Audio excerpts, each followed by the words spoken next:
যে কোরআন আমাদেরকে রাস্তা দেখাবে, এই কোরআন প্রত্যেকের ঘরে ঘরে আছে। কথা কোন ঠিক কিনা? আমি আপনাদেরকে গত বছর আবদার জানিয়েছিলাম, আপনাদেরকে উদাত্ত আহ্বান জানিয়েছিলাম, কোরআন পড়ুন। এই প্রতি বছর আমাদেরকে এনে কষ্ট করার কোনো দরকার নাই। আল্লাহ তাআলা কোরআন দিয়ে আপনাদেরকে ওয়াজ শিক্ষা দিয়েছেন। আলহামদুলিল্লাহ। সব কিছুর ভিতরে কোরআন যখন থাকবে তখন মানুষের জন্য আল্লাহর হেদায়েত থাকবে। আমার ভাই পিছনে জায়গা হচ্ছে না, মেহেরবানি করে একটু জিকিরের মাধ্যমে সামনের দিকে এগিয়ে আসে। লা ইলাহা ইল্লাল্লাহ,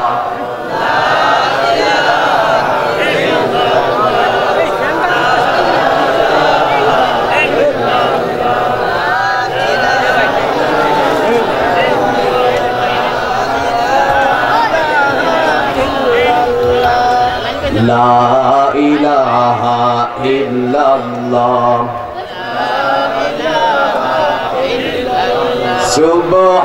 সুবহানাল্লাহ, আলহামদুলিল্লাহ, লা ইলাহা ইল্লাল্লাহ, সুবহানাল্লাহ, আলহামদুলিল্লাহ,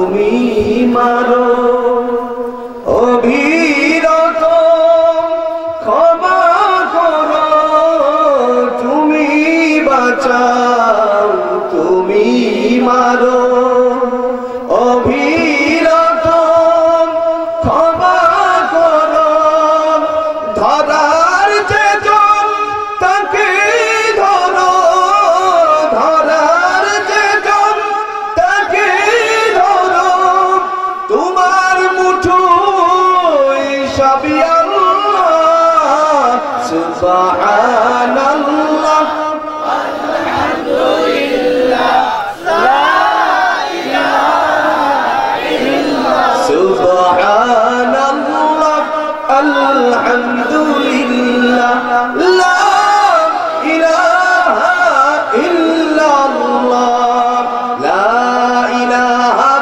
ইল্লাল্লাহ, মুহাম্মাদুর রাসূলুল্লাহ সাল্লাল্লাহু আলাইহি ওয়াসাল্লাম।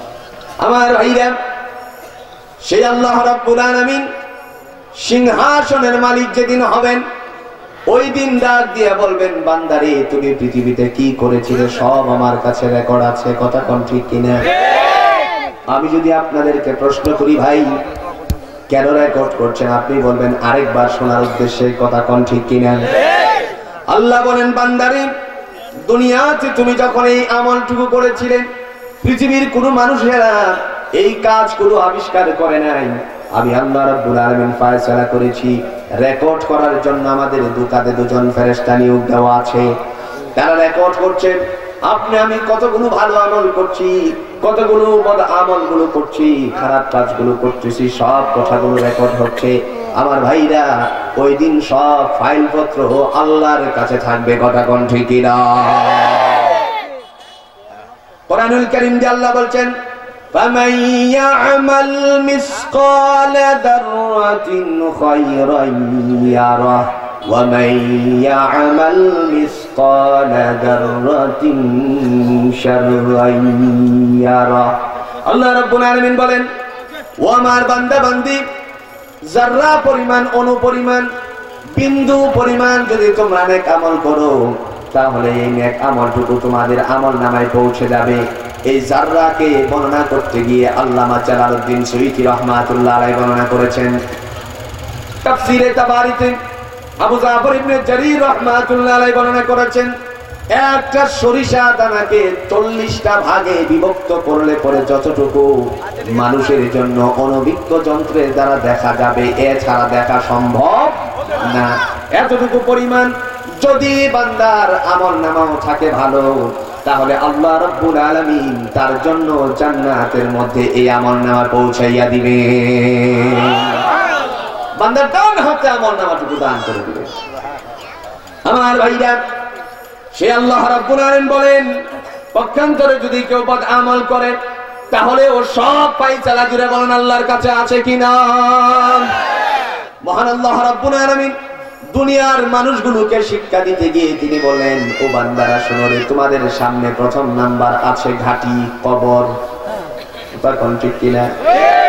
ও মুসলমান, আমরা এখানে কেউ অস্বীকার করতে পারবো না আমাদের সামনে কবর নেই, কথা কোন ঠিক কিনা? আজকে দেখা যায় কোন মানুষ যদি মৃত্যুবরণ করে, তার জন্য বহুতলা বাড়ি দুনিয়াতে ছিল, বহুতলা বাড়ির এক তলাও তার কবরের জন্য যায় না। কোটি কোটি টাকার মালিক ছিল, কোটি কোটি টাকার কোন সম্পত্তির পাণ্ডুলিপি কিংবা দলিলের অনুলিপি, দলিলের ফটোকপি কারো কাছে দিয়ে দেওয়া হয় না। কবরের মধ্যে যাওয়ার আগে বান্দার মধ্যে আল্লাহ রাব্বুল আলামিন বলছেন, রাসূলুল্লাহ সাল্লাল্লাহু আলাইহি সাল্লাম বলেন, ও বান্দা, ওই ঘাটিটার মধ্যে আসার আগে তোমাকে দুটা জিনিস নিয়ে আসতে হবে। একটা হলো ঈমান, আর একটা হলো কি? আমল। ঈমান যদি ভালো থাকে, আমলের দ্বারা জীবনটারে যদি পরিচালিত করতে পারো, তাহলে কবর তোমার জন্য জান্নাতের টুকরা হয়ে যাবে। আমার বাবারা, ভাইয়েরা, আজকে নিজেকে প্রশ্ন করে দেখুন, বহুতলা বাড়ি আমরা যদি বানাই, আমি বলছি না বানাবেন না, সূরাতুত তাকাসুরের মধ্যে আল্লাহ পাক এই তাফসীরে বর্ণনা করেছেন তিনটা বিষয় আল্লাহ ধরবে না। তার মধ্যে একটা শীতা তাপ দূরীকরণের জন্য প্রয়োজনীয় বাড়ি, আপনার পুষ্টিকর খাবার দেহের জন্য, সুঠাম দেহের অধিকারী হয়ে আল্লাহর গোলামি করার উদ্দেশ্যে যে খাবার গ্রহণ করবেন, এই জন্য আল্লাহ আপনাকে ধরবে না। আবার আল্লাহ রাব্বুল আলামিন আপনাকে নিজস্ব ব্যক্তিত্ব বজায় রাখার উদ্দেশ্যে যে সমস্ত বস্ত্র পরিধান করবেন, এই ব্যাপারেও আল্লাহ আপনাকে জিজ্ঞাসিত করবে না। আপনার ঘরে মারিফুল কোরআন থাকলে সূরাতুত তাকাসুর, আলহাকুমুত তাকাসুর, তার ব্যাখ্যাগুলো দেখবেন আল্লাহ পাক আপনার হৃদয়ের মধ্যে ঢুকে গেছেন। সুবহানাল্লাহ বলেন। আজকে দেখা যায় বহুতলা বাড়ি আছে, কিন্তু কেউ মৃত্যুবরণ করার পরে কারোর কাছে পাণ্ডুলিপিগুলো দিয়ে দেওয়া হয় না, জমিনের দলিলাদি দিয়ে দেওয়া হয় না, সবগুলো রেখে তারপরে যাওয়া লাগে। ও মুসলমান, ওই যে যাওয়ার সময় আপনি আমার সাথী হয়ে যাবে ঈমান আর আমল। যদি ঈমান আমাদের মজবুত থাকে, তাহলে আমলের দ্বারা সংশোধিত হলে, আমলটা যদি ভালো থাকে, তাহলে আল্লাহ রাব্বুল আলামিন ডেকে বলবেন কবরকে তার জন্য প্রশস্ত হয়ে যা। যার জন্য কবর প্রশস্ত হয়ে যাবে, তার জন্য জান্নাতের ফায়সালা অতি দ্রুত গতিতে হয়ে যাবে। আমার বাবারা, ভাইয়েরা, রাসূলুল্লাহ সাল্লাল্লাহু আলাইহি সাল্লাম তিনি ডাক দিয়ে বলেছেন, কোন মানুষ যখন মৃত্যুবরণ করে, মৃত্যুবরণ করার সাথে সাথে তারে যখন জানাজার জন্য গোসল দেওয়া হয়, গোসল দেওয়ার পরে খাটিয়ার মধ্যে নিয়ে জানাজার মাঠে যায়। জানাজা কমপ্লিট করার পরে যখন তাকে কবরস্থ করার জন্য স্বজনেরা কাঁধে করে নিয়ে যায়, এমন সময় আল্লাহ রাব্বুল আলামিনের পক্ষ থেকে এই যে বাড়িটা নির্ধারিত আছে 3.5 হাত বাড়ি, ওই 3.5 হাত বাড়ি থেকে একটা আওয়াজ আসে, বলতে থাকে, ওরে আগন্তুক, তোমার আগমন কতই না শুভ। নেককার হলে পরে ডাক দিয়ে বলে, তোমার আগমন কতই না শুভ। এতদিন পর্যন্ত আমার আল্লাহকে তুমি ভালোবাসতে, তুমি আমার আল্লাহকে সন্তুষ্ট করেছো, আজকে আমার কাছে আসো। আল্লাহ বলেছেন তোমার জন্য জান্নাতি গালিচা বিছিয়ে দেওয়ার উদ্দেশ্যে। তোমার জন্য আল্লাহ বলছেন জান্নাতি গালিচা বিছিয়ে দিতে। কবর তাকে শুভাগমন হিসাবে ডাকতে থাকবে, মোস্ট ওয়েলকাম জানাবেন, আহলান সাহলান জানাবেন। বান্দা যখন কবরের মধ্যে আসবে, সাথে সাথে আল্লাহ রাব্বুল আলামিন কবরটারে প্রশস্ত করে দিবেন। যদি বদ আমল হয়, বহুতলা বাড়ির মালিক হতে পারি আমরা, বলুন তো এই অবস্থায় কবর আমাদের সাথে কোনো ভালো আচরণ করবে নাকি? এর চেয়ে উত্তম বাড়ি আর কথা কন না কেন? আপনাদের এলাকার কৃতি সন্তান, গোটা বাংলাদেশের শ্রেষ্ঠতম ধনী ছিলেন, যিনি আপনাদের মাঝে, আপনাদেরই পাশে এই ভাগলপুর মেডিকেলের কাছে শুয়ে আছেন না, জহিরুল ইসলাম, কথা কন না কেন? ওনার ছেলে যদি চিন্তা করত বাবার মৃত্যুর উপরে নিষ্ঠারে পুরো ফ্লোরটারে স্বর্ণ দ্বারা ডালাই করে দেওয়া হবে, কথা কন পারবে কিনা? কথা কন না কে পারতো কিনা? দু সাইডের দেয়ালটারে স্বর্ণ দ্বারা ডালাই করে দেওয়া হবে, তাও তার পক্ষে সম্ভবতা ছিল। কিন্তু এটা করার কোনো বিধান নাই। আমরা যেই জগৎ থেকে এসেছি আবার ওই জগতেই ফিরে যেতে হবে। আল্লাহ পাক রব্বুল আলামিন কোরআনুল কারীম দিয়ে ঘোষণা দিয়েছেন, বান্দারে তুমি যত কিছুর মালিকই হও না কেন, তোমাকে যেই জিনিস থেকে তৈরি করা হবে ওই জিনিসের মধ্যে আবার রাখা হবে। তোমারে আবার ওই জিনিস থেকে আমার আল্লাহ রব্বুল আলামিন ওই বিচার বিভাগের দিনে সিংহাসনের মালিক যিনি হবেন, চেয়ারের মালিকের সামনে উপস্থিত হতে হবে। যেটা বলেন ঠিক কিনা? কার কথা? আল্লাহ তাআলা কোরআন দিয়ে বলছেন, মিনহা খালাকনাকুম ওয়া ফিহা নুঈদুকুম ওয়া মিনহা নুখরিজুকুম তারাতান উখরা।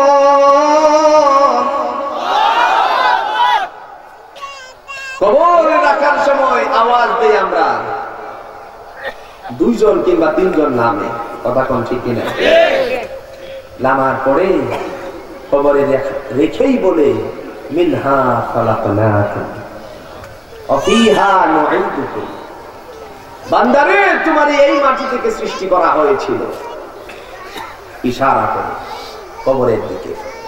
এই মাটি থেকে তোমাকে সৃষ্টি করা হয়েছিল, আবার এই মাটিতেই তোমারে রাখা হয়েছে, আবার এই মাটি থেকে তোমারে উত্তোলন করা হবে তারাতান উখরা, বিচার বিভাগের দিনে মহান আল্লাহর সান্নিধ্যে উপস্থিত হওয়ার জন্য, কিয়ামতের মাঠে যাওয়ার জন্য। কথা কোন ঠিক কিনা? ঈমান যদি ভালো থাকে, আমল যদি সংশোধন থাকে, এই কবরে যাওয়ার সাথে সাথে রাসূলুল্লাহ সাল্লাল্লাহু আলাইহি সাল্লাম বলেছেন, আল্লাহ পাক রব্বুল আলামিন বান্দার জন্য দুইজন সাথী বানিয়ে দিবেন। জোরে বলেন কয়জন? একজন সাথী হবে মাতার পাশে, গত বছর আমি সাথীটার পরিচয় দিয়েছিলাম। আর একজন সাথী হবে পায়ের পাশে। মাতার পাশের সাথী আর পায়ের পাশের সাথী দুজনে মিলে দোস্তরে দেখে বলবে, দোস্ত তোমার কোনো চিন্তা নাই, দুনিয়াতে তুমি আমাদের জন্য কষ্ট করেছিলে, আজকে আমরা আল্লাহর জান্নাত পর্যন্ত পৌঁছানোর জন্য আমরা প্রস্তুত আছি। ফেরেশতা এসে উপস্থিত হয়ে যায়।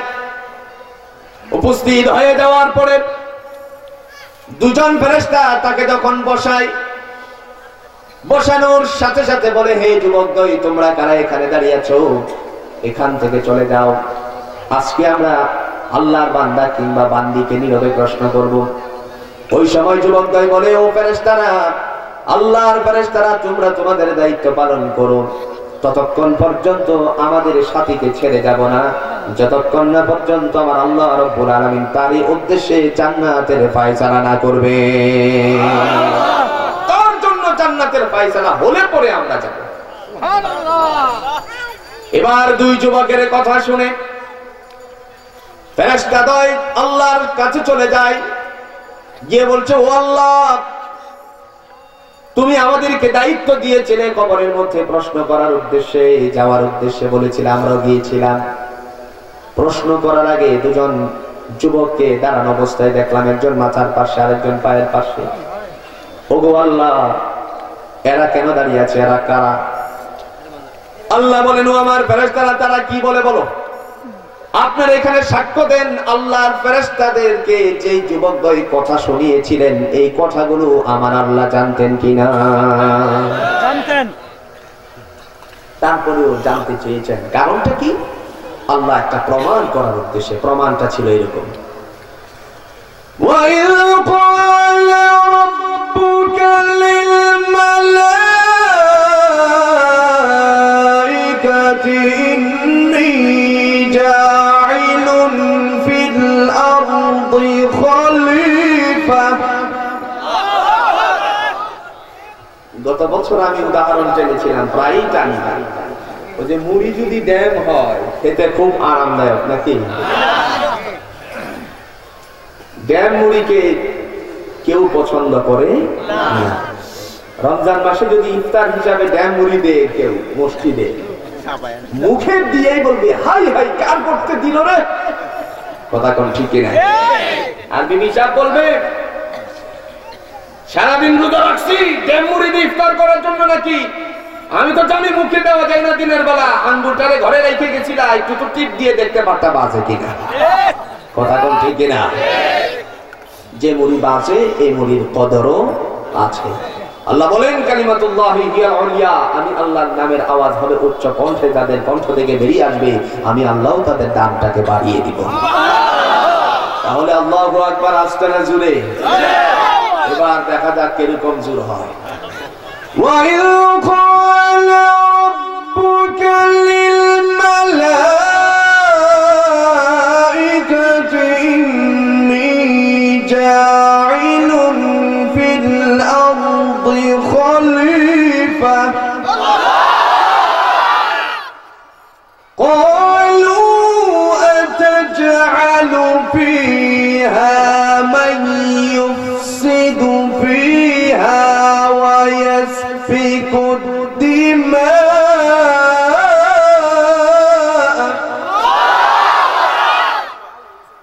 وَنَحْنُ نُسَبِّحُ بِحَمْدِكَ وَنُقَدِّسُ لَكَ قَالَ إِنِّي أَعْلَمُ مَا لَا تَعْلَمُونَ।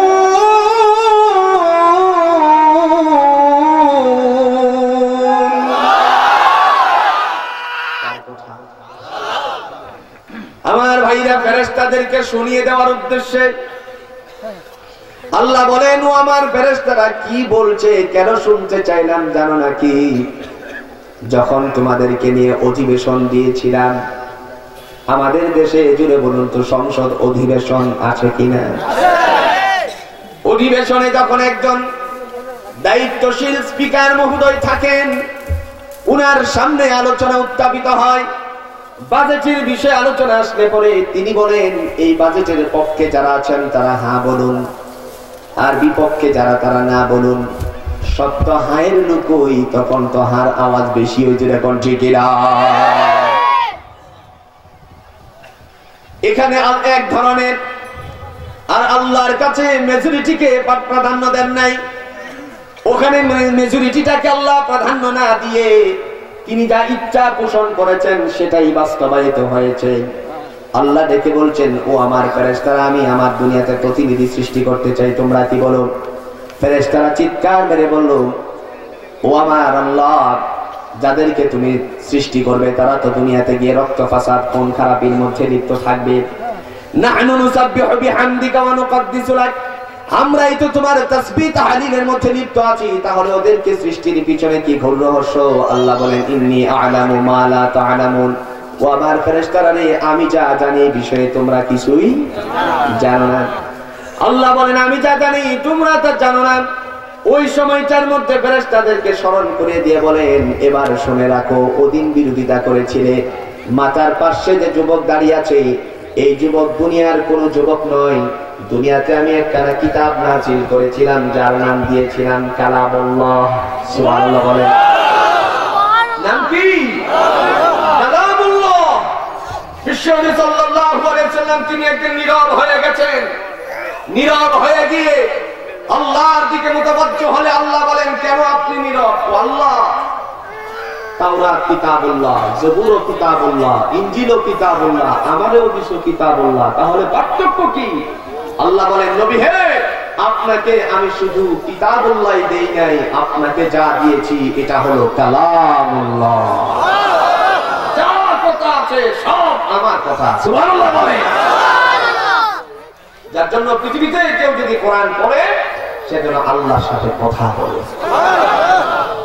আমার ভাইরা, মহান আল্লাহ রাব্বুল আলামিন ওই সময়টুকুর মধ্যে ডাক দিয়া বলেন, শোনো রে, দুনিয়ার জমিনে আমি একটা কিতাব দিয়েছিলাম যার নাম ছিল কালামুল্লাহ।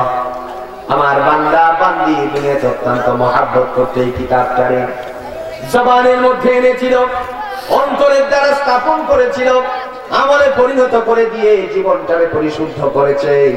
ও আমার ফেরেশতারা, তোমরা সাক্ষী থেকো, আজকে যে মাথার পাশে যুবক আছে সে হলো দুনিয়ার জমিনের কোরআন।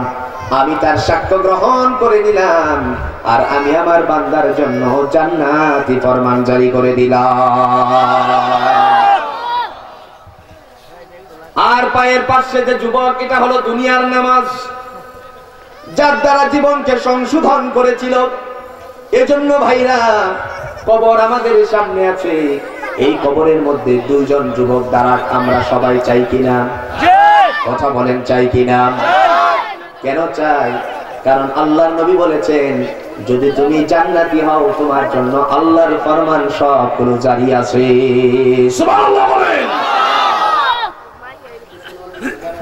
সাইয়্যিদুল মুরসালিন আহমদ মুস্তাফা সাল্লাল্লাহু আলাইহি ওয়াসাল্লাম তিনি বর্ণনা করেছেন, যখন কোন মানুষ মৃত্যুবরণ করে আর তাকে যখন কবরের দিকে নিয়ে আসা হয়, তখন এই কবরটাকে আল্লাহ পাক বলে দিয়েছেন, কবরের আওয়াজ আসে আর ডেকে বলেন, তোমার আগমন কতই না শুভ। বৎকার হলে বলে বলে তোমার আগমন কতই না অশুভ। দুনিয়ার জমিনে আল্লাহকে তুমি অসন্তুষ্ট করে এসেছো, এখন আর উপায় নাই, এবার বলুন তো বাহাদুরি এখানে আল্লাহর কাছে টিকবে নাকি? পাল্লা দেওয়া যাবে না আল্লাহর সাথে, কথা বলেন ঠিক কিনা? সব জায়গায় পাল্লা চলবে না। আমাদের সমাজে কত মানুষ আছে যারা সব জায়গায় পাল্লা দিতে চায়, মৌলভী সাহেবদের সাথেও পাল্লা দেয়। ওই তারা জানে আমরা কি কম জানি? নামাজ আমরা পড়ি না, রোজা রাখি না, সব জানি, সব পাল্লা চলে না। কতটুকু জানো? আল্লাহ রাসূল বলছেন, আল উলামা ওয়ারাসাতুল আম্বিয়া, নবীদের ওয়ারিস হচ্ছে উলামায়ে কেরাম। তাহলে পাল্লা কেন? তো সহজে বোঝার জন্য আসে। আমাদের দেশে এখন আলহামদুলিল্লাহ ডিজিটাল কায়দায় গাড়ি চলে, রিকশা। বুঝাতে পারি নাই? আমি বুয়াপুর থানায় যখন গিয়েছিলাম, সেখানে গিয়ে দেখি কিছু ভ্যানের মধ্যে 3 জন 4 জন 5 জন করে লোক নেই। আমি জিজ্ঞেস করলাম, ভাই এটার নাম কি? হেলিকপ্টার। আমি প্রথমে একবার আশ্চর্য হয়েছিলাম, আপনার ডাকতেছে, এই হেলিকপ্টারে কে যাবেন? আমি চিন্তা করলাম, হাই হাই, বলে কি? জীবনে হেলিকপ্টারে উঠি নাই তো, আজকে হেলিকপ্টারে উঠবো, পয়সা পকেটে হাত দিয়ে চলবে মনে হয়, টাকা না। তারপরে বললাম যে ভাই হেলিকপ্টার কোন জায়গায় থামাছে? কোন জায়গায় থামাইছে আমাকে বলেন একটু। ও আপনি দেখেন না, ওই যে মানে ভ্যান গাড়িকে বলতেছে তারা কি হেলিকপ্টার। আমি মনে মনে চিন্তা করলাম, আল্লাহ তোমাদের এই কথা থেকে আমার হেফাজত করো। ওই হেলিকপ্টার চালক এখন ব্যাটারি লাগাইছেন। এখন দেখা গেল বাস আর ট্রাক পিছন দিক থেকে আসতেছে, সে বলতেছে তোমার এটাও ব্যাটারি দিয়ে চলে, আমারটাও। কথা কন না কেন? সাইড দেয় না, পিছন দিক থেকে হর্ন মারছে কিন্তু সাইড দেয় না। যখন সাইড দেয় না, ট্রাকের ড্রাইভার মাঝে মধ্যে ওই যে রাতের বেলায় ঘুম নাই তো, খুব রাত, হঠাৎ করে একটু বাড়ি দিয়ে দিল। এবার অনেক দূরে গিয়ে ছিটকে পড়লো। কোন রকম প্রাণ বাকি আছে। হসপিটালে যাওয়ার পরে লোকেরা গিয়ে তারে দেখে সুস্থতার দিকে যাচ্ছে আর সে কাঁদে। লোকেরা বলল, তুমি কাঁদো কেন? সুস্থই তো হয়ে যাচ্ছ। তো ভাই রে, কাঁদি কেন জানো না? ভয়ে কাঁদি, আবার ভয়ে কাঁদতেছি। লোকেরা বলতেছে, কিসের আবার নতুন করে ভয় জন্মালো? তিনি বলতে লাগলেন, হেলিকপ্টার মালিক সে বলছে, আজকে যে গাড়িটা আমারে ধাক্কা দিয়েছিল ওই দিনের গাড়িটা, তার পিছনে লেখা ছিল আবারও দেখা হবে। বুঝেন নাই? আবার কি হবে? দেখা হবে। এই জন্য আমি কাটতেছি, আবার যদি দেখা হয়, একবার বেঁচে গেছি, আরেকবার নাও তো বাঁচতে। সমস্ত জায়গায় বন্ধু পাল্লা চলে না। ব্যাটারি চালক রিক্সা ভাই, সেও যদি পাল্লা দেয় তখন তার মধ্যে মুসিবত আছে। আল্লাহর কোরআন বলছে, সমস্ত জায়গাগুলোকে পরিশুদ্ধ করে দেওয়ার জন্য আমি কোরআন দিয়েছি। আবার বিষয় বস্তুকে স্তব্ধ করে দেওয়ার জন্য কত মানুষেরা দাঁড় হচ্ছে, কথা বলেন ঠিক না? আল্লাহ তাদের দৃষ্টান্ত দিয়েছেন। আল্লাহ তাদের সম্পর্কে বলেন এরা কোন পথের পথিক। ওদের দৃষ্টান্ত আগুনের সাথে আল্লাহ রাব্বুল আলামিন দান করেছেন। مثلهم كمثل الذي استوقد نارا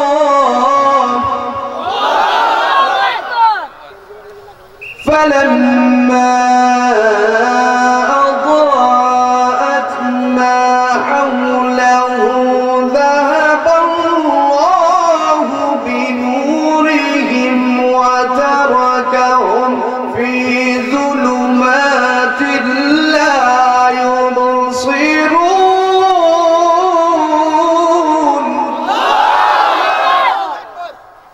কার কথা?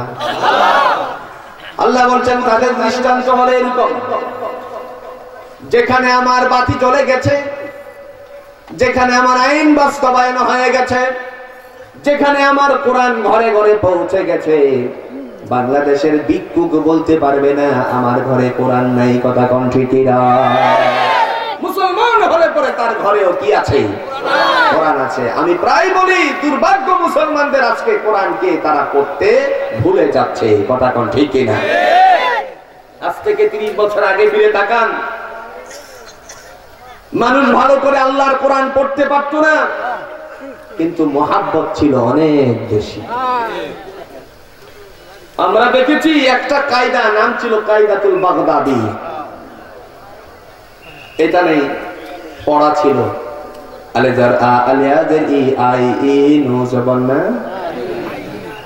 আমার কথার সাথে মুরব্বীরা একমত তো? ঠিক আছে তো? আপনারা এইভাবে পড়ছেন, আলহামদুলিল্লাহ।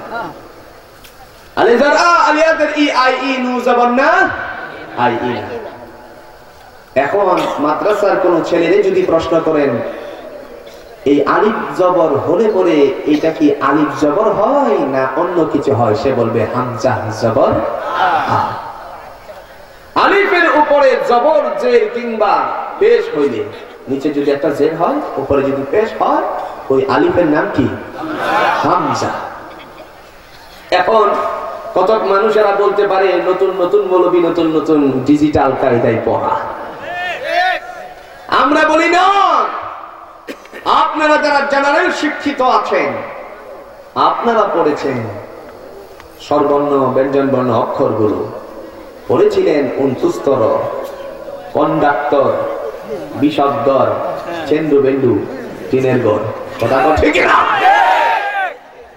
এখন ছেলেদেরকে প্রশ্ন করেন, স্কুলে পড়ে ক্লাস 2 এ পড়ে, তারে বলেন বর নিচে ফুটা দিলে কি হবে, সে বলবে বসুনর। আপনি পড়েছিলেন 19 কার, এখনের ছেলেরা বলবে 19 স্বর, কথা কোন ঠিক কিনা? আমরাই শুধু পাল্টাই না, মৌলবীরার কালি বদনাম, কথা কোন আছে কিনা? কি যে ভাই বিপদে আছি, বাজারে গিয়ে বড় মাছ কিনলেও দোষ, ছোট মাছ কিনলেও দোষ। বড় মাছ কিনলে বলে আর সর্বনাশ, মানুষের টাকা তো, আর ছোট মাছ কিনলে পরে কই পাবলিকের বাড়িতেই তো খাওয়ার চলে, তাইলে বড় মাছ কিনে লাভটা কি? কোন বিপদে যে আছি আমার ভাইয়া। যে কথা বলছিলাম, আল্লাহ পাক রব্বুল আলামিন এই পায়ের পাশের যুবকের পরিচয় দেন। ফেরেশতাদেরকে ডেকে বলেন, আমার ফেরেশতারা শোনো রে, পায়ের পাশে যে যুবক আছে, এই যুবকের নাম হলো দুনিয়ার জমিনের নামাজ।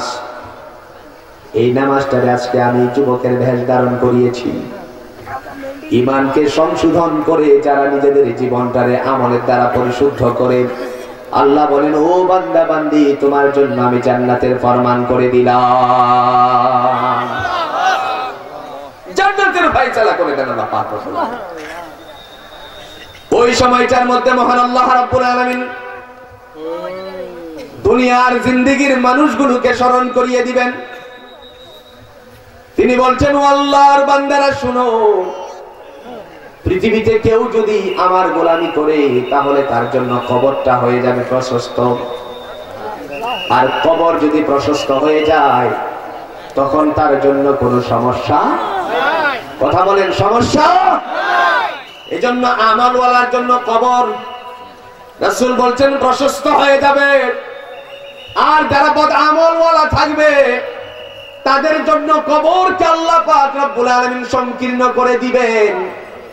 এই কবরের মাটি দুপাশের মাটি দুদিক থেকে চাপা মারবে।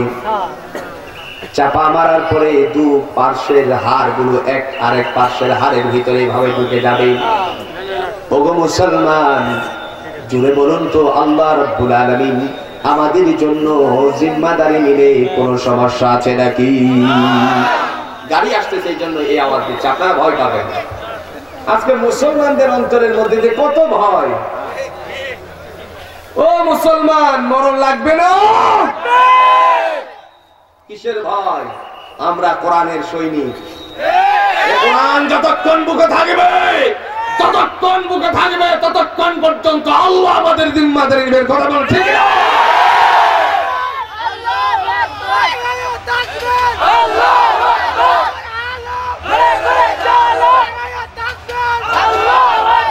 আমার ভাইয়া, ইসলাম হচ্ছে শান্তি। এই শান্তিকে বিনষ্ট করছে এক শ্রেণীর মানুষেরা, এরা ইহুদিদের দালাল। কথা বলেন ঠিক কিনা? আমার ভাইয়া, তাহলে আমাদের কবর সামনে আছে, এই কবরের ঘাটি রাসূল বলছেন যার জন্য আসান হয়ে যাবে তার জন্য সমস্ত ঘাটি আসান হয়ে যাবে। হযরত ওসমান গনি রাদিয়াল্লাহু তাআলা আনহু তিনি যখন কবরের পাশ দিয়ে যেতেন তখন আর চোখ থেকে এমন ভাবে পানি নির্গত হতো দাড়ি মোবারক পর্যন্ত ভিজে যেত। সাহাবীরা বলতে লাগতেন, ও আল্লাহর বান্দা ওসমান, আপনি এত করে কবরকে দেখলে কাঁদেন কেন? অথচ দিনের নবী আপনার বিষয়ে বলেছেন উসমান বিল জান্নাহ, আপনি জান্নাতের সার্টিফিকেট দুনিয়া থেকে পেয়েছেন, তাহলে কবর দেখলে এত কান্নাকাটি কেন? হযরত উসমান গনি রাদিয়াল্লাহু তাআলা আনহু এবার চিৎকার মেরে ডাক দিয়ে বলেন, ওগো আল্লাহর বান্দারা শোনো, রাসূলুল্লাহ যে বলেছিলেন আপনাদের কি মনে নাই? সর্বপ্রথম ঘাটি হবে কবর, আর এই কবর যার সাথে ভালো ব্যবহার করবে সমস্ত ঘাটি তাদের জন্য আসান হয়ে যাবে। এই কবরে যাওয়ার আগে নিজেদের আমলটারে সংশোধন করা প্রয়োজন ভাই। পৃথিবীতে আল্লাহ পাক রব্বুল আলামিন আমলওয়ালার মর্যাদা বাড়িয়েছেন, ঈমানদারদের মর্যাদা বাড়িয়েছেন। আজকে যদি আমরা ঈমানের কথা বলি, কত বেঈমানদের চোখের মধ্যে তাদের গায়ের মধ্যে আগুন লেগে যায়। কথা বলেন ঠিক কিনা? ঈমানদার রাস্তা দিয়ে যখন হাঁটে আল্লাহ তাদের জন্য জান্নাতি পর তাদের পদতলে বিছিয়ে দেন। ঈমানদারের জন্য জিম্মাদারি নিয়েছেন কে? কোরআন তা প্রমাণ করছে, ব্যক্তির কথা নয়। কার কথা? আল্লাহু ওয়ালিউল্লাযীনা আমানু ইউখরিজুহুম মিনায-যুলুমাতি ইলান-নূর।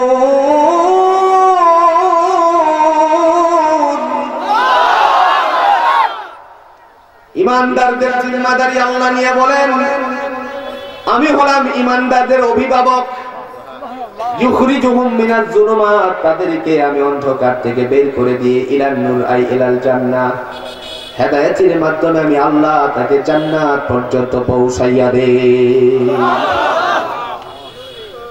আমার ভাইরা অতি সহজে বোঝার জন্য আসেন, দুনিয়াতে কেউ যদি কাহারও জিম্মাদারি নেন, কোন একজন ছেলে মেধাবী স্টুডেন্ট,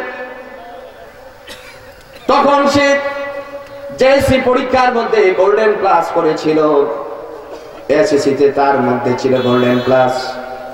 বাবার অর্থ না থাকার কারণে পড়াশোনার খরচ বহন করা অসম্ভব হয়ে পড়েছে। তার বিষয়ে অনেক আলোচনা হয়ে গেল। মনে করেন আপনাদের এমপি মহোদয় আফজাল সাহেব যদি তার এই জিম্মাদারি নেই, আমি তার যতদিন পড়াশোনা করে সমস্ত খরচ বহন করব। এমত অবস্থায় এই ছেলের কোনো সমস্যা আছে নাকি? সমস্ত সমস্যা কাই। আল্লাহ জেনে লোকে বলছেন, ও বান্দারি, দুনিয়ায় কেউ কাহারো জিম্মাদারি নিলে তার যেরকম ক্ষমতা, সমস্যাগুলো দূর হয়ে যায়। আমি আল্লাহ রাব্বুল আলামিন যাদের জিম্মাদারি নিব, পৃথিবীর জমিন থেকে আমি অভিভাবক হয়ে জান্নাতের মধ্যে নিজেই ধরে তারপরে পৌঁছাইয়া দিব। নিজে ধরা মানে আমার রহমত দ্বারা তাকে জান্নাতের দ্বারা জান্নাতে পৌঁছাইয়া দিব। আমার বাবারা, ভাইয়েরা, হযরত উসমান গনি রাদিয়াল্লাহু তাআলা আনহু এই জন্য কবর দেখলে বেশি বেশি করে কান্নাকাটি করতেন। শুধু তাই নয়, এই যে ঘাটিটা আছে, এই ঘাটি আমাদের জন্য কেমন আচরণ করে আমরা কেউ জানি না। ও মুসলমান, আমাদের সকলের চোখের সামনে এই ঘাটিটা আছে। জানাজার মাঠে গেলে পরে মনে হয় অমুক লোক ইন্তেকাল করেছেন। খাটিয়ার মধ্যে যিনি থাকেন তিনি যেন আমাদেরকে এই কথা শিক্ষা দিয়ে গেলেন, ওরে প্রতীক, আমি চলে গেলাম,